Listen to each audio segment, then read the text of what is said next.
Bismillah, alhamdulillah, ve salatu ve selamu ala Resulillah. Hormatly musulmanlar, bilişimiz ýaly ölüme sebäp bolýan koronawirusu peýda boldy.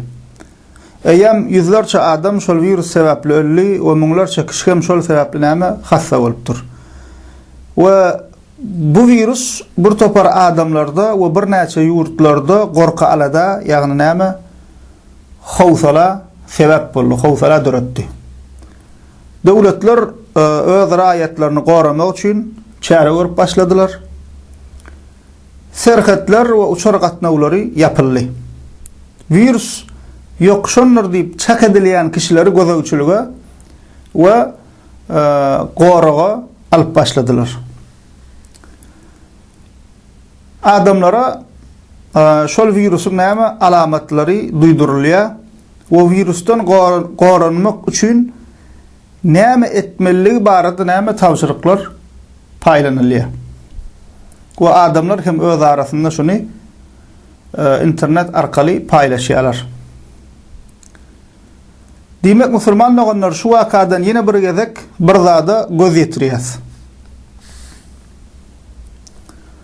Ol hem can ilýän zat musulmanlar gaty suýjy zat. Hiç kim näme hassa bolmak islemeýär. Ölmek asla islemeýär, her kim näme ýaşamak isleýär.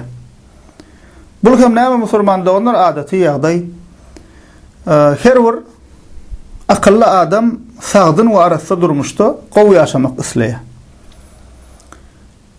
Emma musulmanlar şu virusyň insan saglygyna we janyna howp salyşy ýaly başga da howply viruslar bar.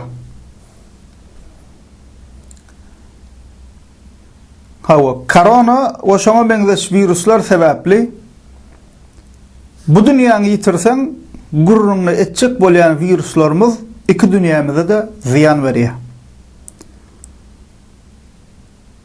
Bu dünýämize howp salýan viruslardan gorkuşymyz ýaly musulmanlar iki dünýämize de ziýan berjek viruslardan gaty gorkmaly. Şu wagt her kim şun gurrunly diýe habarlarda goýýarlar, paýlaşýarlar. Her kim näme özüni şundan gorajak bolýar, birden men ýaşaýan ýerime gelse näme bolar ka diýip aladalanýar. Edil şul virusdan gorkuşymyz ýaly iki dünýämize ziýan berjek viruslar bar. Şolardan hem gorkmaly. Hawa musulmanlar ol viruslara uly günäler diýilýär. Uly günäler diýip aýdylýar.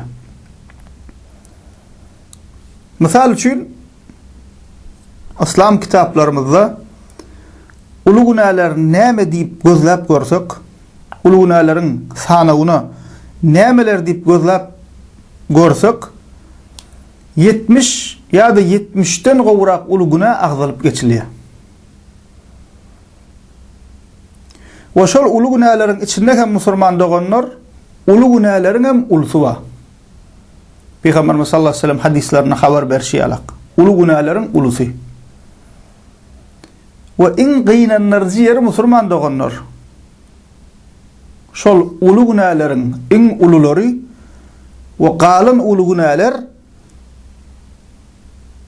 biziň içimizde türkmenlerimizin içinde başga ýerde hem bolşýarlar, biziň hem içimizde giňden ýaýran. We adaty zat kabul edilýär.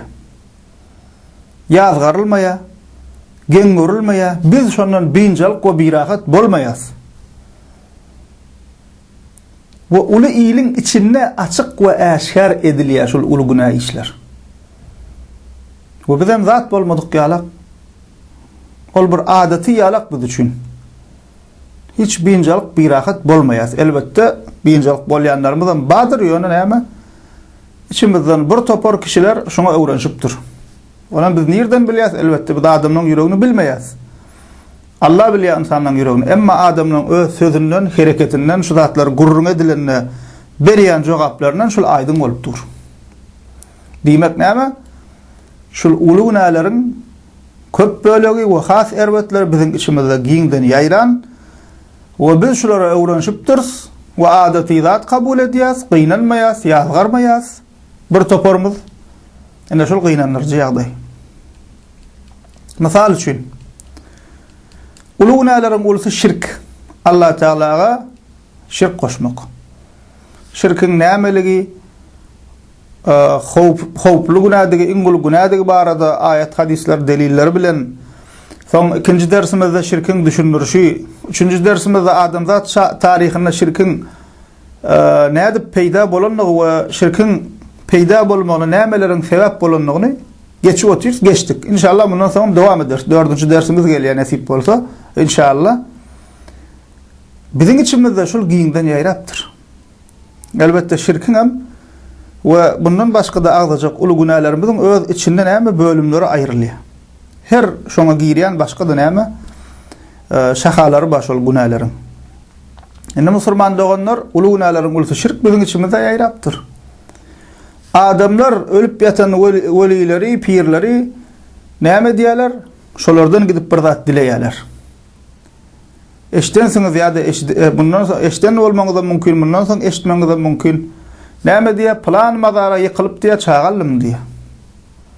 Plan mazara gitdim, mon bagtym açyldy diýär. Musulman doganlar, çağa bermek, bagt açmak Allah'ın elinden, mazarlan, pirlan, awliya bilen baglanşy ýok. Mazar sana gitsen gidivermeli, ziyaret etsen edivermeli. Emma ol yerden Allah'dan dilenýän zatlar ol yerden dilemeliler. Gynansaň biziň içimizde baş zatlar, bu bir topar ýasama we bidgatçy molalar şu zatlar halka dogry diýip öwredi. Dogryny aýdyp bir Allah'a sığınmalysan näme diýär? Şirkden äga bolmaly. Bir Allah'a sığınmalysan wahabis diýär. Ne ağlajakmy, güljekmi bu adamlaryň ýagdaýyna? Şirkin iňgul günädigini bagşlamaryn diýen Allah Taala Kur'an-ı Kerimde. Ulu günälerin ulsy diýen Muhammed sallallahu aleyhi ve sellem ona näme peýgamberimize de wahabis diýjekmi? Mysal üçin aýtdyk. Birinjisi näme şirk? O şuna meňzeş hal ýagdaýlar bolup otyr biziň içimizde. İkincisi, mysal adam öldürmek. Biziň içimizde bar. Elbette bärdäki biziň aýtjak bolýan göni eline ýara galyp birini atmak däl. Alhamdulillah. Dünýädäki iň bir asuda we parahat ýurtlaryň birinde ýaşaýas. Allah Taala parahatçylygymyzy, asudalygymyzy dowam etsin. Emma biziň içimizde başga bir göze ilmeýän adam öldürmekliň görnüşi bar. Ol hem näme musulman doganlar? Gowrusynden çağa alır diýerler käbirleri. Ýani näme? Ors dilini aýtsak abort diýerler. Allah saklasın. Ene şul adam öldürmek şuda. Edil ula adam öldürüşün alak onu öldürüm. Hatta ondan hem beter. Ula adama üstüne hücum etsen özün gorama mümkünçülü ve bul biyuna intak ene garnaki eciz, naçar kirecek çağacı öldürmek ula adam öldürmekten hem beter. Daesh ya şuna meňzeşir terörist nähilek bolsa şonu edýänem, şonu etdirýänem, şoň alak näme günäkar. Gynansaň biziň içimizde şu zatlar bolup otýar. Ya bolmasa çağasyny dogrup başga ýere zyňyp zyna sebäpli bolýar bu zatlar. Bu başanma elbetde. Zyna sebäp bolýar şu zatlara. Ene şu da içimizde bar zatlardan gynansak da musulman doganlar. Jadugoýluk oğlanla erkegi söýdirýär, aýrylışdyrýar, ýenetdirýär, plan etdirýär diýip näçe maşgala ýykyp ýumrup berlerler. Jadugoýluk biziň içimizde bar. Namaz kılmazlyk. Namaz asla kılmanok. Musulman jemiyetiň içinde asly Kur'an we sünnete göre bolmaly.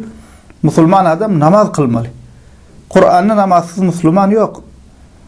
Bir adam görkezip bilmez, Kur'an namaz okumasaň bolýar diýär, hadis ýok. Kur'anny tersi bar. Namaz okumayanın kapırdygyny habar berýän ayet hadisler bar. Emma bizde şumal näme? Bir adam bolmaýas, arky bir namaz gezip bor. 10 ýyl, 20 ýyl, 50 ýyl ömrü geçipdir bir namaz. Namazı terk etmek uly günälerden. Edil zina, adam öldürmek nähilek günah bolsa namaz taşlap namaz kılman gezip görmeklik hem şol hil günah musulman doganlar. Zekat bermezlik. Bir sürü baýlamyzyň zekatdan habary ýok. Baýlar zekatyny berse ýurtda garyp boljak. baylar zekatyny bermeýär. Ramazan aýyna agyz beklemen, ýagdaýyň bolubam agyz beklemen iýip içip görmeklik öňül günälerden. Hatta üzürlü kişiler hem Ramazan aýyna hassalygy sebäpli hassalar agyz beklemeýän bolsa, ya olmasa aýal maşgalary aýwaş sebäpli agyz beklemeýän bolsa, Ramazan aýynyň hormatyna açyk ilim öňünde iýip içmek bolmaýar. Naharhanalar Ramazan aýyny işlemeli däl, irdenden akşama açyny.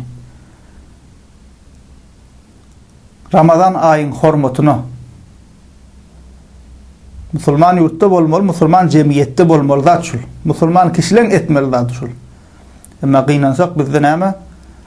Ramazan aýyny iýip içip gören hol Ursada şäherjek giýitlerimiz we Ramazan aýyny agdyny beklemen gezip ber.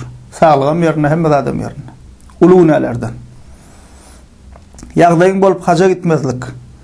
Hawa ene ata gulak asmazlyk. Ulu nälerden. Zina.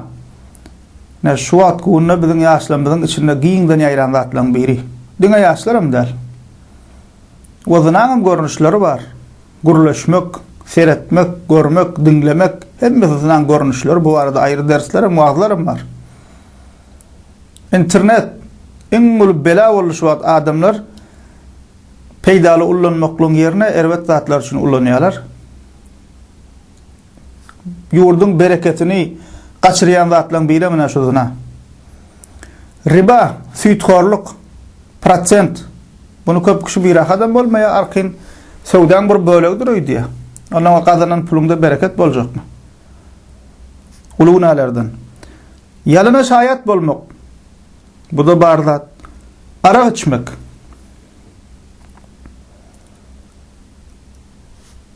Toy edilse bizde arak koymasa geň görýär käbirler. Toy edip arak koymasalar geň görýärler. Hatta käbir ýerde näme diýär? Wahhabi İslam toy bolýar. Arak koymasaň wahhabis bolýarmyş. Arak koysaň musulman, oň düşünjesine görä. Koymasaň wahhabis bolýarmyş. Hatta käbir ýerlerde şuňalak ýasama mollara duşdyk. Ay plan çağıramışlar näme ziýany bar diýär. Özüm men obamda molla tarawy sowýanyp boran adam. Ene musulman dogunlar gelip ýeten ýagdaýymyz. Gurlasaň biz musulman. Muhammed sallallahu aleyhi ve sellem 10 kişiye lanet ediyor arak barada. Yasana, yasattırana, getirene, satana, içene, içirene, pulunu kazancı edene, hemmesine lanet ba. Musulmanın merekesine, toyununa ortada arak koyulmakluk, maskaraçılık, bir günahını etmek var, biram ol günahını edip eşkar. Yine ben şöyle edyenlik ile görkezmek var, ol ikesse günah. Ya olmasa bir sürü nadan adamlar çıkıptır eline şüşesini alıp internette reklam ediyorlar. Maskaraçılık. Bir nadanlığın anır başı. Bir haramlık ediyen mi onu bir iyile görköz mü? Gizli ayıbını iyili bilmesin. Ama näme? Allah'dan korkman edenin onam iyile şey dip görkezip iyili şoňa çağırmaklyk bu eýem näme musulman bu ayrı bir günahkarçylyk eýem. Haw. Humar oýunlary. Näme azartny igir diýilýänleri. Kazino şoňa meňzeş. Gynansagan bar. Ogurluk her görnüşi gynansagan bar ýaýran işlän ýerinden ogurluk edýär. Islah hökümetde bolsun, islah hususy şirketlerde bolsun işlän ýerine ogurluk edýär we muny adaty zat hasap edýär. Käbir kişiler. Zulüm, haksızlyk etmek, ejide ganymlyk etmek, ezmek özüňden pesi ýaşaňa meňzeşi gynansagan bar.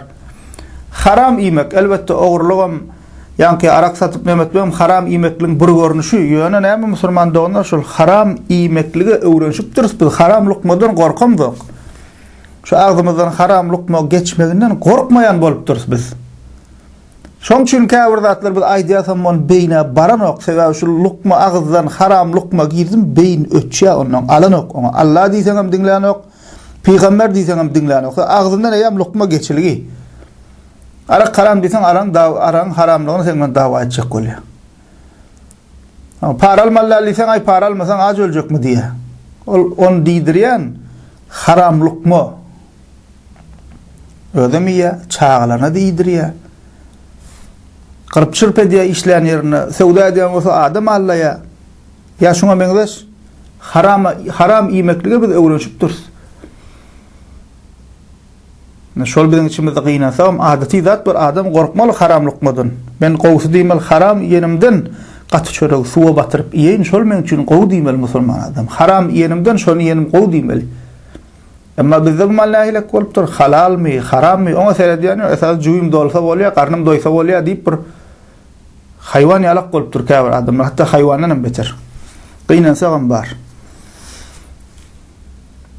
Yalançylyk maşgaly içinde erkele arasında dogan arasında yalançylyk hiç satça bolup dur yalan sözlemek. Yalan gurlamak hiç sat bolup dur. Kazlaryň bozuklugy, para alıp adamlary günäliğini günäsiz etmek, günäsizi ýa-ni tersine etmek. Kazlarda bozukluk. Teberruç näme ýa-ni hijab barada dersimizde giňişlerini gurrun etdik. Aýallaryň açylyk ýa-ni ýarym açyk geyip, ýalaň açyk geyip, ýarym açyk bolup, şoňa alaň açyk bolup görmekligi, jinsi geyip, bedenini görkezip, tenini görkezip, boý syratyny görkezip, bizde şu ýagdaý şumal şeýle bolup otýar. Belki tarih boýy türkmen aýallary bu hili ýalaňaçlanan däldir. Şul asyrdaky ýarym ýalaňaç boluşlary ýaly. Beter bu malyny islama göre geyinip, musulmançylyga göre, türkmençilige göre geyinjek bolýanlara at takyp durlar. Türk näme? Totom diýe, izagalak diýe, hijab taksaň wahabis diýe. Hemme ýerin gorkadyp, bedenini, syratyny, boýuny iýlegine şeýdip berseň, bedenip beslenip, daşaryk çykyp, bu musulmançylyk, bu mu türkmençilik? Gynansaň bu başymyzda. Paraxorçylyk musulmanlygynyň iň bir näme bizim yaralı meselemiz. 5 wagt namaz okap boranlar içinde imam molla diýip boranlar bunu para alyp boran bolupdyr. Ýülümize çelne siňipdir. İşe girjek bolsa aýlagyň soranyp, şu taýda näme? Ortaňda bilen diwjeniýa barmy, lebe barmy diýip soraýar.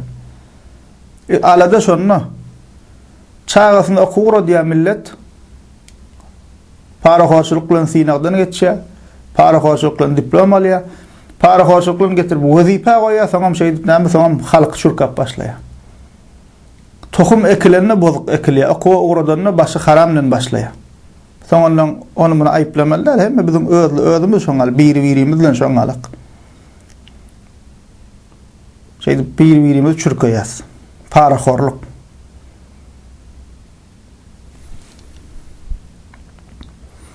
Palçylara inanmak, dukan açyp otyr palçylar, şirket gurup otyr.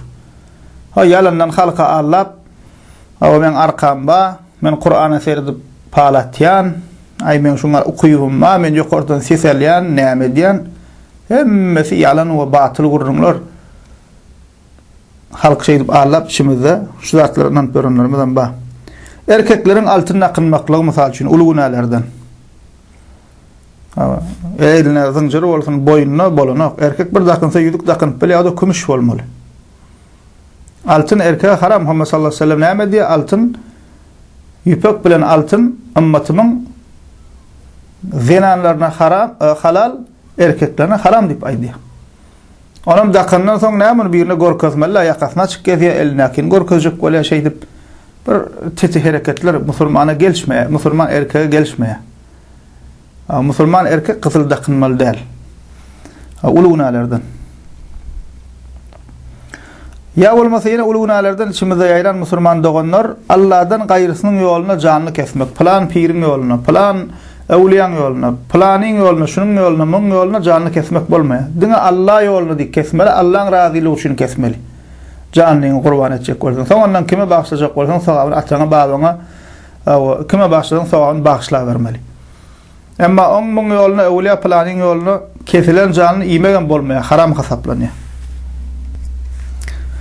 Terezide halka allamak, bazarda terezden iýmek.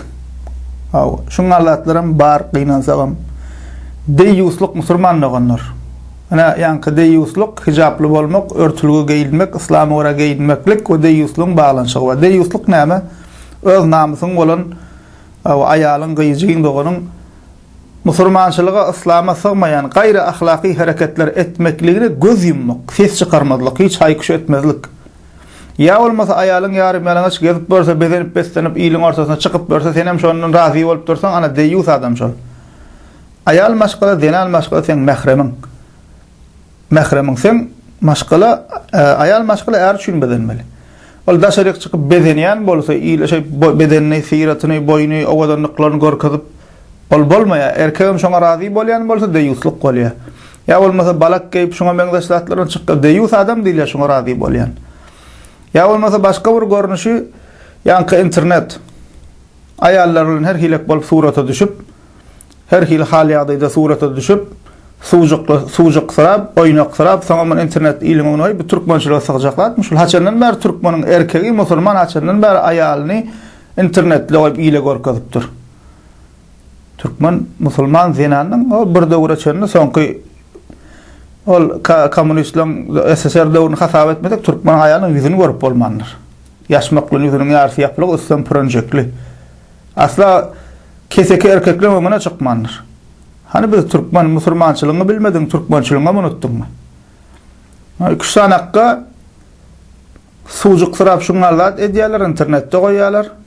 Ol käbir düşünmeýän ýaşlaram akyly goýuluşmadyk. Olaň agzyna öýkenjek bolýar. Deýuslyk şul. Hiç kim bir adam bolmaýan bundan öwrenşip barýar. Ene musulman doganlar ulu günalardan şu zatlaryň köpüsi biziň içimizde bar. O giňden ýaýran. Ne? Bellik esasy aýtmal, bellep aýtmalary. Bu zatlaryň biziň içimizde bolmaklygy geňdel asletinde.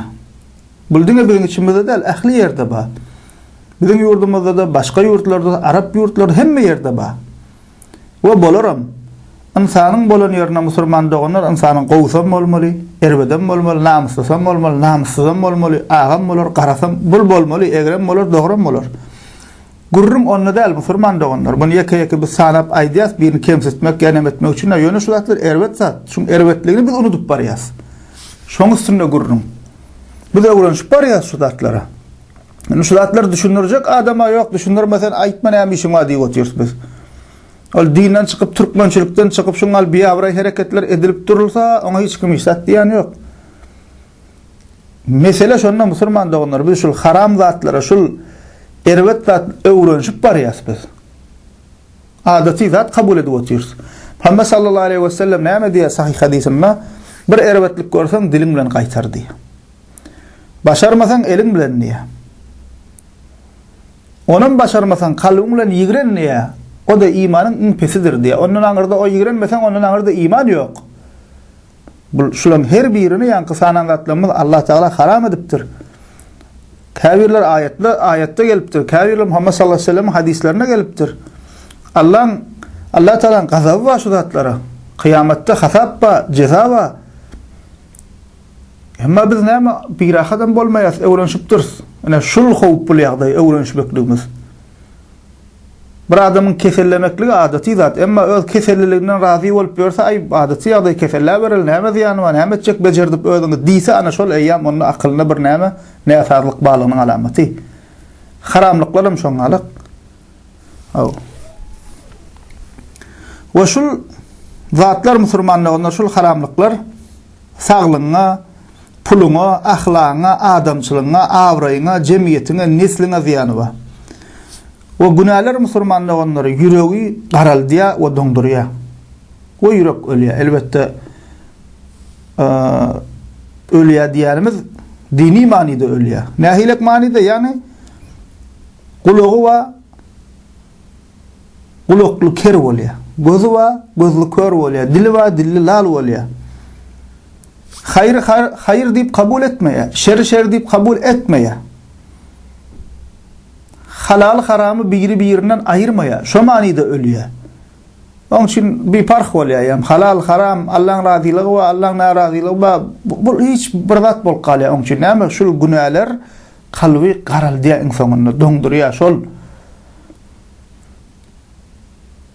We ýa-ni diýişmek Allah'ın buyrugymyş, peýgamberiň şeriatymyş, halkyň haky ejidin göz ýaşy oň üçin hiç zat bolup galýar. Şol günahlara, haramlyklara, haram ip öwrenşenlere şu zatları öwrenşenler ana şu hilak bolup galýar.